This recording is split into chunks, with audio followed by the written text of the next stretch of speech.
Dias de mega operação no Rio de Janeiro. A ação enxuga-gelo teve pouca efetividade, mas mobilizou helicópteros, milhares de agentes da polícia, drones, forte armamento.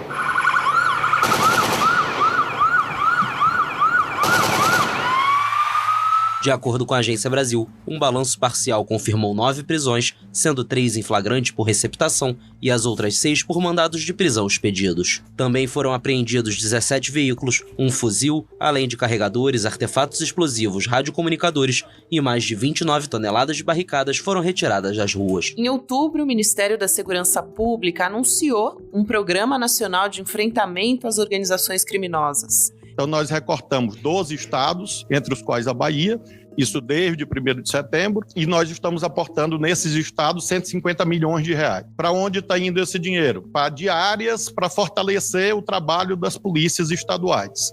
São 400 mil diárias que nós estamos pagando para esses 12 estados, para com isso nós mantermos uma política permanente de combate aos homicídios. A medida veio na esteira da morte de 3 médicos na Barra da Tijuca. A principal linha de investigação da Polícia Civil é a de que os médicos foram baleados por engano. Uma das vítimas teria sido confundida com Tailon Barbosa, um miliciano que atua na zona oeste da cidade. A informação teria sido passada aos criminosos por um olheiro que viu o grupo reunido na orla da Barra da Tijuca. No fim da noite de ontem, a polícia encontrou 2 carros com 4 corpos. 2 deles foram identificados como suspeitos pelo assassinato dos médicos: Felipe Mota Pereira, o Lesque, e Rian Nunes de Almeida, o Rian. Os policiais apuram se uma facção criminosa tem envolvimento com a execução dos suspeitos. O estado do Rio de Janeiro registrou uma alta de mais de 17% nos assassinatos nos primeiros 6 meses de 2023. Foram 1.790. Dados que são do Monitor da Violência do G1, em parceria com o Núcleo de Estudos da Violência da USP e o Fórum Brasileiro da Segurança Pública. Não é mais um problema só do Rio, do São Paulo, da Bahia, do Ceará. É uma máfia que ela vem se expandindo a cada dia mais no território nacional inteiro. Enquanto isso, a Bahia lidera o ranking de mortes violentas e é líder no ranking nacional. Isso levando em consideração homicídios dolosos, latrocínios, lesões corporais que acabam terminando em morte e também as mortes envolvendo policiais, tanto quando eles são as vítimas, como também quando apertam o gatilho. Só em 2022, a Bahia teve 6.659 mortes violentas. Hoje, das 50 cidades mais violentas brasileiras, 12 são baianas. Na Bahia, a esquerda do PT controla o estado há 20 anos. No Rio de Janeiro, o bolsonarismo intensificou ainda mais o discurso da violência do estado e o crescimento da milícia e a guerra com o tráfico, que vinha se desenvolvendo nas últimas décadas. Entre esses 2 estados há uma semelhança. A política de segurança pública enfrenta o negacionismo. Para que nunca aconteça o que aconteceu com um menino de 16 anos que foi assassinado por um policial despreparado ou irresponsável. Nós precisamos criar condições, governador, e o presidente da República quer ter responsabilidade junto com você. Polícia ser eficaz, da polícia ser pronta para combater o crime, mas ao mesmo tempo essa polícia tem que saber diferenciar o que é um bandido e o que é um pobre que anda na rua. O fio condutor que puxa os índices é o da guerra às drogas, mas o modus operandi não é o mesmo.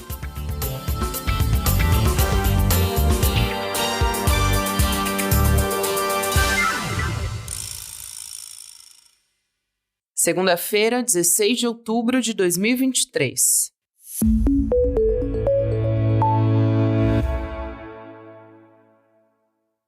Olá, seja muito bem-vindo, seja muito bem-vinda. Eu sou a Gabriela Varela, esse é o Videocast em Detalhes. Aqui sempre com um convidado ou uma convidada, a gente analisa uma temática, se aprofunda numa notícia importante do momento. Hoje eu tô aqui para conversar com a Cecília Oliveira, que é jornalista investigativa do Intercept. Cecília, é um prazer enorme te receber aqui. Tô muito feliz de falar contigo. Eu que agradeço aí o convite, agradeço a possibilidade da gente falar desses assuntos aí que nem sempre são agradáveis. Não, com certeza, sim. Tô feliz de falar contigo, mas o assunto é bastante difícil, na verdade, né? A gente vai focar em falar sobre a situação da segurança pública do Rio, principalmente, e na Bahia. Mas eu quero começar retomando um caso recente, né, de outubro, que a gente tá vivendo agora. E primeiro pontuar que Jequié, hoje, é uma cidade da Bahia que é a mais violenta, né, do Brasil. E, coincidentemente, um dos 3 médicos que foram assassinados lá no dia 5 de outubro, no Rio de Janeiro, morava em Jequié, o Perseu Almeida. E aí, horas depois que o Perseu foi assassinado lá no Rio de Janeiro, aconteceu uma chacina justamente em Jequié. E as vítimas faziam parte de uma família cigana, 6 pessoas que foram mortas, entre as vítimas, inclusive, uma criança, se eu não me engano, de 5 anos de idade, e uma mulher grávida também, já com 9 meses. E a segunda coincidência é que o Rio e a Bahia fazem parte aí dos estados mais violentos do Brasil hoje. A Bahia lidera, inclusive, o ranking de mortes violentas e ambos também têm a letalidade policial muito grave. Começo te perguntando então, Cecília, fazendo aqui essa digressão pra gente conseguir entrar nessa história. Como que a gente chegou nessa situação nesses 2 estados? E interessantíssimo que, do ponto de vista político, a gente tem um governador no Rio de Janeiro que é bolsonarista e na Bahia um governador do PT. Aliás, o PT que tá lá há quase 20 anos, né? Essa é uma ótima pergunta para poder começar a falar desse assunto que é complexo, ele é multifacetado e não raramente tratado com negacionismo. Foi uma triste coincidência isso da gente pensar que um dos médicos assassinados no Rio de Janeiro, naquela chacina que aconteceu na Barra no início do mês, é exatamente de Jequié, a cidade baiana que está no topo ali das cidades com o maior índice de homicídios do país. E isso nos traz, assim, para uma mesa de debates que unem 2 estados, Nordeste, Sudeste, um governado há muitos anos por um partido de esquerda, o PT, e o outro que vem sendo governado por partidos de direita e centro-direita, que até troca o partido, mas eles estão sempre coligados. O que nos leva a entender que, apesar das diferenças ali no cerne da Constituição dos partidos, a política de segurança a gente está no mesmo lodo. Inclusive, a Bahia tirou do Rio de Janeiro o posto ali de campeã em mortes perpetradas por agentes de segurança pública. Então, assim, tá difícil. Exatamente. E aí, falando especificamente sobre esse caso, a Fogo Cruzado mostrou que a Zona Oeste, onde aconteceu esse crime, concentra 1/3 das chacinas no Rio de Janeiro que aconteceram em 2023. E a gente sabe que a milícia e o tráfico estão há algum tempo já, né? Isso é história em disputa. Você pode explicar um pouco sobre isso? E aí eu também aproveito para perguntar, porque nas redes sociais você fez um post muito interessante falando sobre como não é absurdo dessa linha de investigação que partiu da Polícia Civil do Rio de Janeiro sobre esse médico ter sido confundido com um miliciano. Pois é. A Zona Oeste do Rio está em disputa realmente há muitos anos. E assim, vamos dizer que mais incisivamente desde 2018, quando inclusive houve a intervenção militar aqui na segurança pública do Rio. Então aquela batalha dentro de milícias e de milícias com traficantes tem deixado os moradores da região ali em desespero praticamente constante. Você mencionou aí os dados do Fogo Cruzado e só esse ano, comparando com 2022, a gente já teve mais de 50% de aumento no número de tiroteios e praticamente dobrou o número de mortes. Então é uma situação extremamente crítica. E por que isso está acontecendo? As milícias ali daquela região, elas racharam. Acho que o pessoal pode ter acompanhado ali a morte do Eco, que era um dos grandes procurados, chefe de uma das maiores milícias do Rio, que inclusive já era racha de outra milícia. Então elas estão sempre quebrando e se rearticulando. Então, o irmão do Eco, o Zinho, um ex-parceiro dele, o Tandera, eles se separaram ali e começaram a disputar essas áreas. O Tandera, na verdade, já tinha meio que brigado com o Eco antes dele morrer, então depois que ele morreu, ele passou a disputar incisivamente com aquele que seria, vamos dizer assim, o herdeiro, né, das áreas, o irmão do Eco, o Zinho. Então, assim, com essa disputa entre as próprias milícias, o Comando Vermelho olhou e falou, interessante, eles estão brigando entre si, vou aproveitar que eles estão ali dispersos e concentrados entre si e vou entrar nessa disputa, porque aquela área da Zona Oeste, ela tem pequenas ilhas onde há tráfico ainda, a maioria é de fato milícia. Então o Comando Vermelho viu nessa possibilidade a chance de dar um jeito ali e virar esse jogo. Então, assim, essa disputa, inclusive, não se restringe a favelas, né? Então a gente viu que esse crime aconteceu ali, em frente a um hotel de luxo, numa das vias mais movimentadas da região. Então é isso. Esses crimes acontecem em qualquer lugar. A gente tem que lembrar que, assim, para quem não é do Rio de Janeiro, a gente tem aquela área onde transita todo mundo, né? Aeroporto, Santos Dumont, Copacabana, isso fica aqui. A Zona Oeste, você precisa de dar uma volta muito grande.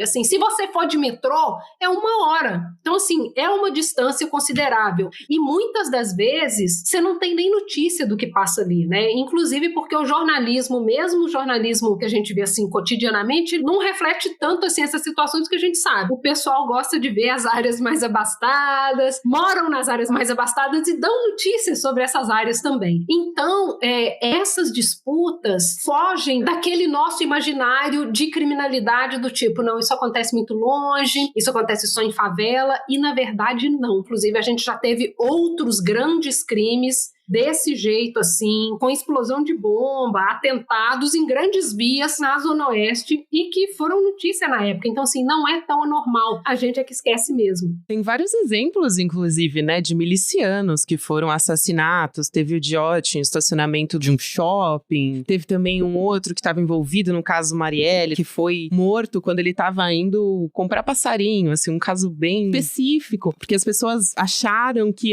mas um miliciano estaria sozinho, sem segurança. Então, sim, é bastante comum que isso aconteça, né? É mais comum do que a gente imagina. Teve, inclusive, posts nas redes onde eu vi muita gente comentando, não, tem que ser planejado. Como assim? A pessoa vai sentar de costas pra rua? Ou, impossível, como é que ele andaria sem segurança? A gente precisa levar em consideração uma coisa que a Zona Oeste é deles. Então, assim, eles transitam por aquela área tranquilamente, mas não só a Zona Oeste. A gente já teve esses atentados, essas execuções em Copacabana, por exemplo, sabe? E é isso, a pessoa vai chegar e vai matar. E isso acontece muito também, a gente vê com bastante frequência em relação a bicheiro. Então, assim, é inclusive o mesmo modo operante, porque entre Jogo do Bicho e milícia tem essa relação dos milicianos serem, por exemplo, seguranças de bicheiro, serem executores para serviços de bicheiro. Então, assim, você vê essa relação tranquilamente. Eu tenho até uma amiga jornalista, Lola Ferreira, que ela falou, gente, quem transita pelo Rio já cruzou com essas pessoas em churrascaria, carnaval, você encontra com essas pessoas, assim, nos camarotes, eles estão ali, eles transitam pela cidade, sabe? Então, assim, não é tão incomum, por mais bizarro que pareça. Como é que eles estariam ali tomando uma cerveja? Sim, isso acontece. Eu acho que eu até vi esse post da Lola também falando sobre isso, justamente. Só para contextualizar, para quem tá nos acompanhando, porque eu citei o homicídio do Marcelo Diote, ele era apontado ali pela polícia como parte do escritório do crime e foi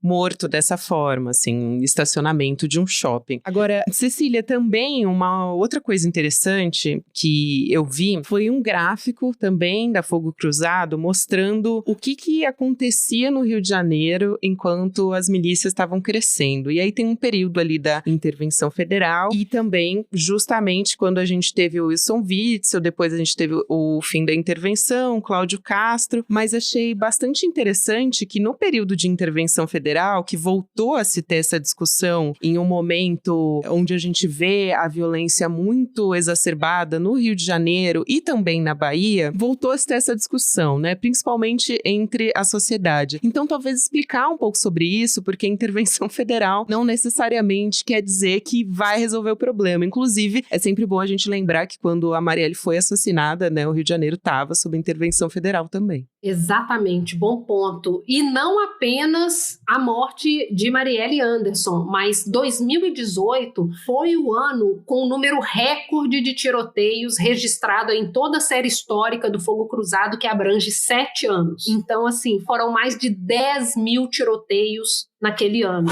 absolutamente fora da curva. Isso mostra algumas coisas. Por exemplo, as milícias já estavam se mexendo, como eu mencionei aqui já no papo, mas apesar delas já estarem nessa movimentação, os índices de criminalidade, inclusive apontados pelo próprio Instituto de Segurança Pública, não justificariam uma intervenção, que foi, assim, abraçada pela imprensa de uma forma, assim, misteriosa, porque não tinha dado, não tinha situação, e assim foi. Por exemplo, pensando estritamente na Zona Oeste, inclusive, a Vila Kennedy, que foi eleita o exemplo da intervenção, eles chamavam de laboratório da intervenção, foi o bairro com mais tiroteios naquele ano, já era o bairro com mais tiroteios, permaneceu e continuou como o bairro com mais tiroteios da região metropolitana do Rio, mostrando aí a ineficácia dessa medida. E hoje a gente pode ver, porque inclusive o interventor Braga Neto está sendo investigado por licitações mal feitas ali naquela época e um monte de gente está sendo investigado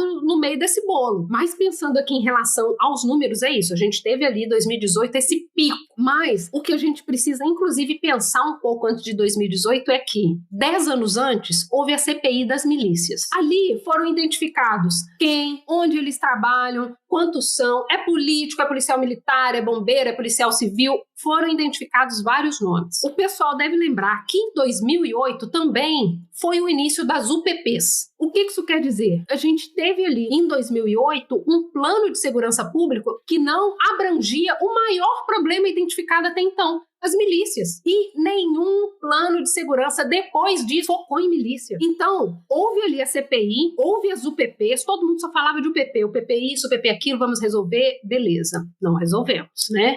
Porque o plano era todo furado. Eu nem gosto de chamar de plano, gosto de chamar de programa, porque é uma coisa tão pontual que é isso. Voltamos para o zero. E nesse período onde todo mundo estava focado ali nas UPPs, as milícias ficaram tranquilas. Por causa da CPI das milícias, elas recolheram um pouco as suas ações, então elas começaram a agir ali mais debaixo dos panos, porque antes era muito ostensivo. Você via miliciano assim, tranquilo na vida. Então eles passaram a agir mais tranquilamente, mas ganharam muito, muito, muito espaço. Então, assim, nos últimos 16 anos, as milícias avançaram 400% na área do Rio de Janeiro. Esse foi um estudo feito pelo Fogo Cruzado e pelo GENI da UF. Então, assim, elas ficaram muito tranquilas. Quando Marielle é executada, ou seja, uma década depois da CPI das milícias, que a gente realmente, assim, ouviu falar de milícia de uma forma mais cotidiana, assim, o Rio já estava tomado, já foi.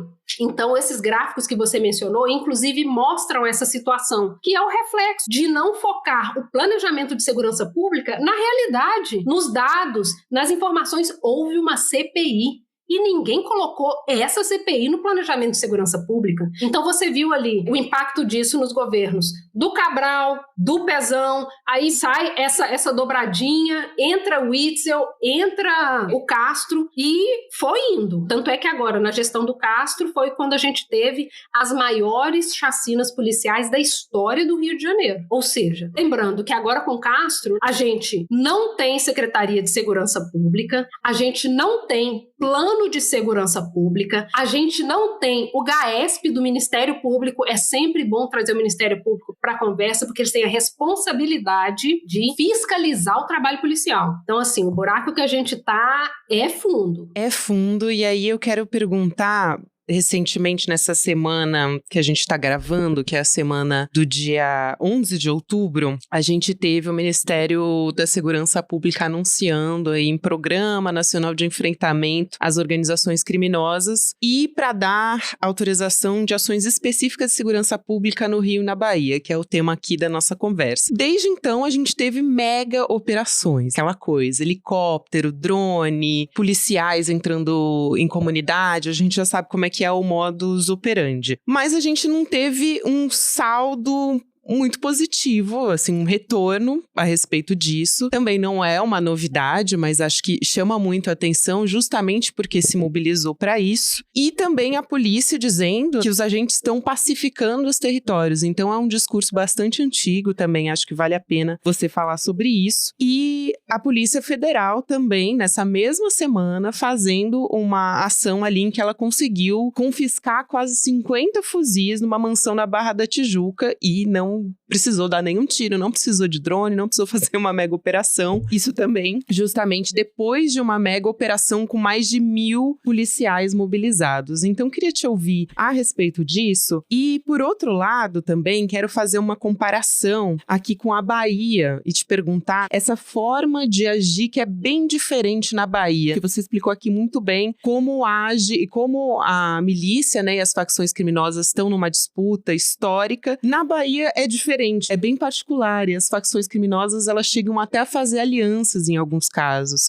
Então, apesar de serem problemas bastante graves, os dois estados são completamente diferentes, né? A forma de atuação. Sim, muda é aquilo, é diferente, mas tá junto. Mas vou começar por sua primeira pergunta. Eu acho que a gente precisa pensar a segurança realmente de um modo inclusive mais amplo, pensando que nessa última semana a gente teve assim um combo do que é a segurança pública e de como ela é tratada com negacionismo. A gente teve, por um lado, o Ministério da Justiça e Segurança Pública anunciando um plano de enfrentamento a organizações criminosas, mas sem mostrar esse plano no sentido do tipo, não existe um documento que mostre, olha, as ações serão essas, os objetivos são esses, cada ação custa X e tem conexão com A, B e C. Não estou falando do planejamento do tipo, a polícia vai chegar no lugar tal hora. Obviamente não é isso. Do plano de segurança mesmo, porque assim, quando a gente pensa nas ações, a gente precisa saber, essa ação, ela tem qual objetivo, como que a gente vai mensurar se ela foi bem sucedida ou não, quanto ela custou para, inclusive, a gente fazer esse balanço. Isso não existe. Então, esse já é um problema. E foram liberados ali, por exemplo, o uso da Força Nacional no Rio de Janeiro. A coisa foi tão descoordenada com o próprio Rio de Janeiro